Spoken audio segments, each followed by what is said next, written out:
اتعرفت على البروجرام دايركتور وحدد لي الكورسات اللي انا هبداها ورحب بيا في الجامعه. اول يوم في الجامعه ده كانت من الايام اللي فيها علامات استفهام كتير. ماشي ورا اليوفط بدور على الانترناشونال اوفيس فين. عايز اقابل الناس اشوف الحياه عامله ازاي. فما قابلت كريستين ديت اللي هي اللي جوزها مصري اللي موجوده في الانترناشونال اوفيس. رحبت بيا وقعدت معايا وعملت الريجستريشن وعملت الاي دي بتاعي.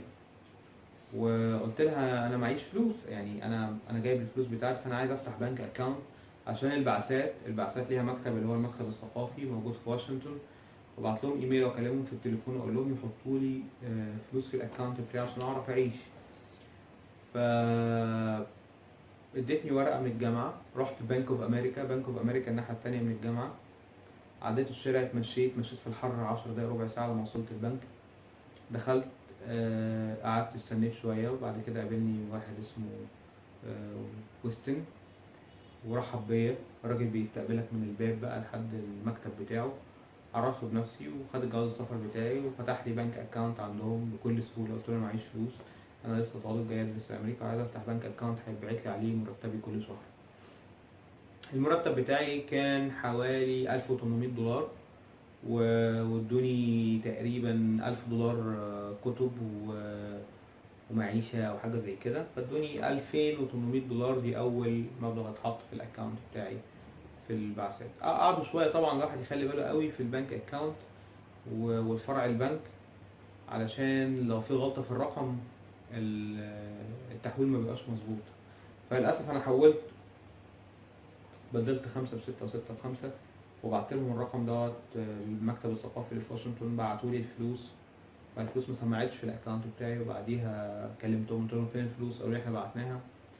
بعد كده اكتشفت ان الرقم اللي بعته غلط. فافضل حاجه انك تصور كوبي من الشيك. هو هيديك دفتر شيكات وانت خارج من البنك، تصور كوبي من الشيك وتكتب عليه فويد وتبعت لهم الصوره بتاعت الشيك زي ما هي كده للمكتب او لاي حد، وهم بياخدوا الرقم الحسابي الموجود على الشيك ويبعتوا لك عليه المبلغ. فافضل حل انك تبعت كوبي تصور بالتليفون الصوره من الشيك. في اخر الشيك كده في رقم الحساب اللي تحت دوت، وتكتب عليه فويد او غير صالح. وتبعت الشيك دوت للمكتب الثقافي وهم بالبنك اكاونت اللي موجود دوت بيبعتوا لك بيحطوا الحساب المبلغ في الحساب بتاعك. الحساب دوت ما بياخدوش منه حاجه، تقريبا بياخدوا $10 $12 كل شهر كبنك تشارجز، يعني رسوم اداريه. الافضل بقى انك لما تفتح البنك اكاونت بعديها بشهر تطلب كريدت كارد، لان هو هيديك في الاخر بعد ما تفتح بنك اكاونت هيديك ديبت كارد. الديبت كارد ده اللي فيه المبلغ بتاعك او الفلوس اللي معاك كلها، فما ينفعش تستخدمه في اي ترانزاكشن او اي استخدام في السوق وانت رايح تشتري حاجه وانت رايح تعمل حاجه في امريكا. لازم الافضل انك تستخدم الكريدت كارد. الكريدت كارد دوت بيبقى كريدت، يعني انت بتستخدمه وهو ما فيهوش اي رصيد. انت بتشتري ويبقى اللي عليك دوت بالنيجاتيف وبياخد في اخر الشهر من الحساب بالديبت كارد للكريدت كارد. الكريدت كارد كمان تقدر تستخدمه اونلاين، تقدر تستخدمه انك تشتري اي حاجه على النت من وانت هناك في امريكا.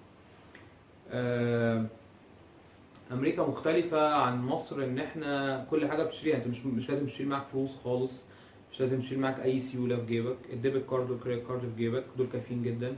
اي محل بتروحه، اي مكان، سوبر ماركت، كافيه، اي محل بيتزا، محل هدوم، اي مكان موجود، عايز تشتري كتاب، عايز تشتري اي حاجه، كل حاجه بتشتريها بالديبت والكريدت كارد. فانت مش محتاج ان انت تشيل معاك فلوس خالص، والافضل انك ما تشيلش معاك سيوله غير $50 في جيبك ولا حاجه.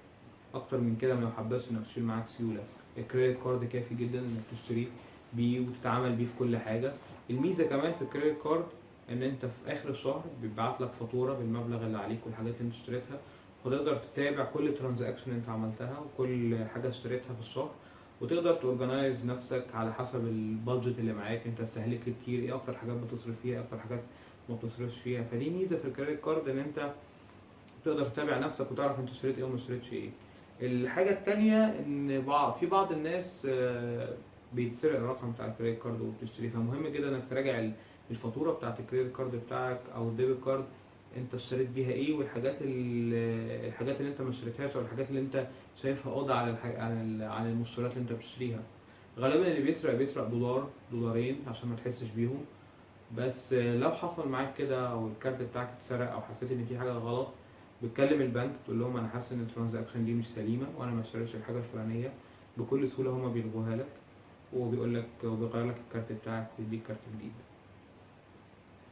ده كان الجزء المالي والجزء اللي هو الفاينانشال في مرتبك وشغلك مع البنك هيبقى عامل ازاي.